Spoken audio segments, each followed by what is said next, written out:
ایک دور میں ہماری دنیا میں ڈائناسور کا راج تھا۔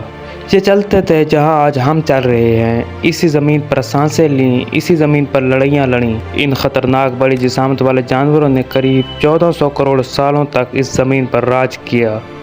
ان ڈائناسور کی کئی ہزار اقسام تھیں۔ ان میں سے کچھ خونخوار تھے، گوشت کھاتے تھے، کچھ گھاس اور درخت کھاتے تھے اور کچھ دوسرے ڈائناسور کا شکار کرتے تھے۔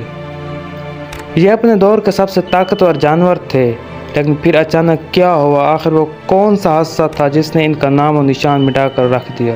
اس حقیقت کو جاننے کے لیے ہمیں کروڑوں سال پیچھے جانا ہوگا اور ڈائناسور کے اس آخری دن کو قریب سے دیکھنا ہوگا۔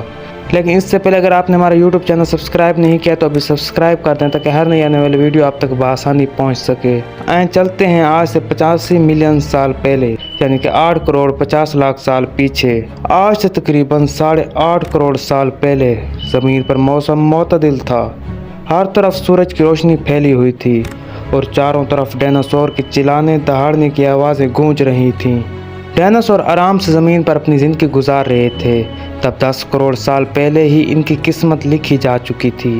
10 کروڑ سال پہلے ایک چھوٹا اسٹرائڈ کا ٹکڑا جو کہ سپیس سے آ رہا تھا، وہ زمین سے تقریباً 20 کروڑ میل دور ایک بڑے اسٹرائڈ سے ٹکرا گیا۔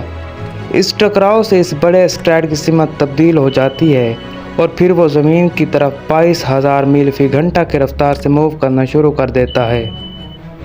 جب اسٹرائڈ زمین سے 3,84,000 کلومیٹر کی دوری پر تھا، تب شاید زمین سے ڈائناسور کا خاتمہ نہ ہوتا، کیونکہ وہ زمین کے قریب موجود چاند سے ٹکراتا، مگر قدرت کو کچھ اور ہی منظور تھا۔ یہ اسٹرائڈ چاند کے نزدیک سے گزر کر زمین کی طرف بڑھ رہا تھا، اور جب یہ اسٹرائڈ زمین کی گریویٹیشنل فورس میں آیا تو اس کی رفتار مزید بڑھ گئی۔ زمین کے ایٹماسفیئر میں داخل ہوتے ہی یہ ایک آگ کے گولے میں تبدیل ہو گیا۔ یہ اتنی رفتار سے زمین کی طرف بڑھ رہا تھا کہ صرف 4 منٹ میں اس نے اٹلانٹک اوشن کو پار کر لیا۔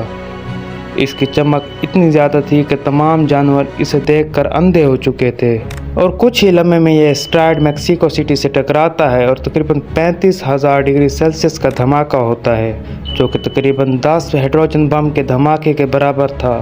یہ دھماکہ اتنا تیز تھا کہ دھماکے والی جگہ پر 180 کلومیٹر چوڑا اور 20 کلومیٹر گہرا گڑھا بن گیا۔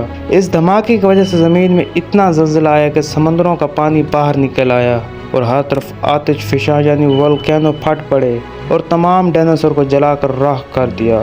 اس تباہ کن دھماکے میں ہوا میں اڑنے والے ڈائناسور زمینی تباہی سے تو بچ گئے، مگر یہ تو بڑی تباہی کی ابھی شروعات تھی۔ جو زمین اور میٹل کے ٹکڑے دھماکے کی وجہ سے سپیس میں گئے تھے، ٹھیک 40 منٹ بعد گریویٹیشنل فورس کی وجہ سے زمین کی طرف آگ کی بارش بن کر آئے، اور ساتھ ہی دھول کا ایک بہت بڑا طوفان 6,000 کلومیٹر فی گھنٹہ کی رفتار سے موت کا طوفان لے کر آ رہا تھا، جس کی وجہ سے زمین پر سورج کی روشنی نہیں آ رہی تھی۔